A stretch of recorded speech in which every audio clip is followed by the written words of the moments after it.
ଏହା ତ ଆମେ ସମସ୍ତେ ଜାଣିଛୁ ଯେ ପ୍ରେମ ଏକ ଅନ୍ଧ ହୋଇଥାଏ ଏବଂ ଅନେକ ସ୍ଥାନରେ ଏହି କଥା ସତ ମଧ୍ୟ ହୋଇଛି। କିନ୍ତୁ ଏପରି କିଛି ପୁଅ ଅଛନ୍ତି ଯେ ସେମାନେ ଭାବନ୍ତି ତାଙ୍କୁ କୌଣସି ଝିଅ ପସନ୍ଦ କରନ୍ତି ନାହିଁ। ଯଦି ଆପଣ ମଧ୍ୟ ଭାବୁଛନ୍ତି ଯେ କିପରି ଝିଅଙ୍କୁ ଆପଣଙ୍କ ଆଡ଼କୁ ଆକର୍ଷିତ କରିବେ, ତ ଏହିସବୁ ଉପାୟକୁ ଆପଣ ଆପଣେଇ ପାରିବେ। ପ୍ରତ୍ୟେକ ଝିଅ ଚାହାନ୍ତି ଯେ ତାଙ୍କ ପାର୍ଟନର ସର୍ବଦା ତାଙ୍କ କେୟାର ନେଇଥାଉ, ତାଙ୍କର ସବୁ ଖୁସିରେ ସାମିଲ ହେଉ ଏବଂ ସେ କେତେବେଳେ ଯଦି ମନ ଦୁଃଖ କରେ ତାଙ୍କ ପାର୍ଟନର ତାଙ୍କୁ ମଜା ମଜା କଥା କହି ହସଉଥିବ। ଝିଅଙ୍କୁ ଡରକୁଳା ପୁଅ କେବେ ପସନ୍ଦ ଆସନ୍ତି ନାହିଁ। ଯେଉଁ ପୁଅମାନେ ଟିକେ ରାଗି ଓ ସାହସୀ ହୋଇଥାନ୍ତି ସେପରି ପୁଅଙ୍କୁ ଝିଅମାନେ ହିଁ ପସନ୍ଦ କରିଥାନ୍ତି।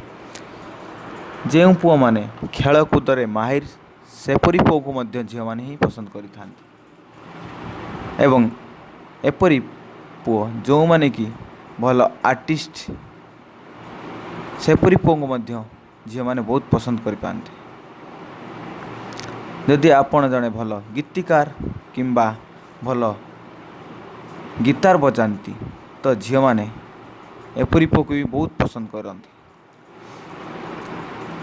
ପ୍ରତ୍ୟେକ ଝିଅଙ୍କ ସ୍ୱପ୍ନ ଥାଏ କି ତାଙ୍କ ପାର୍ଟନର ସ୍ମାର୍ଟ ହେବ ସହିତ ଧନୀ ହୋଇଥିବ, କାରଣ ସେ ତାଙ୍କର ସମସ୍ତ ସୁବିଧା ଅସୁବିଧା ପୂରଣ କରିପାରୁଥିବ।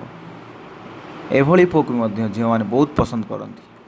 ଝିଅମାନେ ଏପରି ପୁଅଙ୍କୁ ମଧ୍ୟ ଭଲ ପାଆନ୍ତି ଯେଉଁ ପୁଅମାନେ ପାଠପଢ଼ା ପାଇଁ ସବୁବେଳେ ଟାଇମ୍ ଦିଅନ୍ତି, ପାଠପଢ଼ାରେ ହିଁ ପସନ୍ଦ କରନ୍ତି, କାରଣ ଏପରି ପୁଅମାନେ ଅଧିକ ବୁଦ୍ଧିମାନ ହୋଇଥାନ୍ତି। ଯେଉଁ ପୁଅମାନେ ଅଧିକ ଇମୋସନ୍ ହୋଇଥାନ୍ତି ସେପରି ପୁଅଙ୍କୁ ମଧ୍ୟ ଝିଅମାନେ ବହୁତ ଭଲ ପାଆନ୍ତି। ଏଇଭଳି ଯଦି ଆପଣ ହେଇଥିବେ ତାହେଲେ ଝିଅଙ୍କୁ ଆକର୍ଷଣ କରିପାରିବେ, ନଚେତ୍ କେବେ ବି ଡରକୁଳା ହେଇଥିବେ ଯଦି ଝିଅଙ୍କୁ କେବେ ଆକର୍ଷଣ କରିପାରିବେ ନାହିଁ।